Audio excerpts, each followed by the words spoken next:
Welcome back, guys. We're on the last video of SJT. If you survived it this far and you survived through the whole course, there's only a little bit left and some of the biggest tips are coming up. So pay attention, enjoy, grab a snack. So the GMC is the General Medical Council, and essentially it sets guidelines for people to follow, especially doctors. Now this means that a doctor should be constantly updating his portfolio of notes so that he's able to ensure that new developments haven't hindered him and he's not doing things the old way. My lisp that is non-existent but has now started to appear after I've started filming. Hopefully it goes away. So now the second point is ensuring the protection of patients and the public. Now this fits into everything that we've explained in the previous video, so I don't really need to go through that.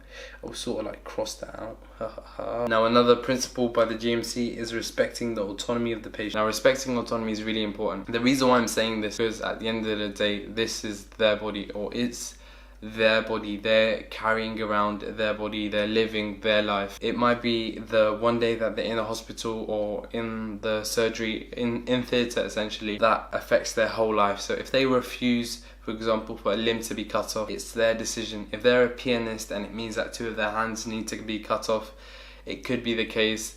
When I say cut off, obviously amputation, not just like, sorry, that just came to my head. So it could be the case that they're not ready to undergo that process, hence the importance of ensuring that you are deciding the management or treatment plan with the patient's involvement. Now the fourth sentence is to respecting confidentiality of peers and patients. I should say patients, not patients. By this, I believe it's clear what you do not do is, for example, if you have a patient who's suffering from STDs, you don't say HIV, you don't say that sort of stuff, especially if you address them by, oh, HIV, how are you? Especially if you have that sort of relationship with the person, you are exposing, by calling them HIV, what condition they have, and they might not like that. So that's also that's a really bad example, but that's the only one I could think of.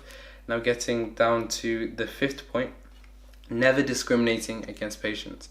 I believe that's clear once you have gone through the videos on the principles. So this is essentially justice. Let's just say justice. Now the sixth tip is to expect responsibility and accountability and being able to justify your course of action. Now, as doctors, the last thing they should do is place the blame on someone else. Now, for example, as a consultant, you are responsible for a procedure and you're the one primarily giving commands. So being able to justify your reasoning behind a certain medical technique or an incision that you've done in a certain area is important. One, to be able to communicate your ideas efficiently and coherently with your team, but more so to explain to the patient, if it comes to the case that a mistake was made, why this was taken, why this was undergone, or if it's the case if they decide to sue you, that you're able to justify your course of action.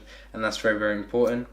And the last one is to always acting with honesty and integrity. We know that this is a guideline no matter what question in the SJT. Lying is always something that's frowned upon and is awful. The moment lying kicks in, it means that people lose trust in the NHS and then compliance levels go down and greater expenditure of the NHS in terms of their resources and so on and so forth. A series of consequences takes place and none of them are beneficial. If you have very minimal time, I have an ebook that is present in the link description, and that's my killer tips. Essentially, I explained them in the video, but there are some tips in there that I haven't really explained. Basically, catch you guys on the other side.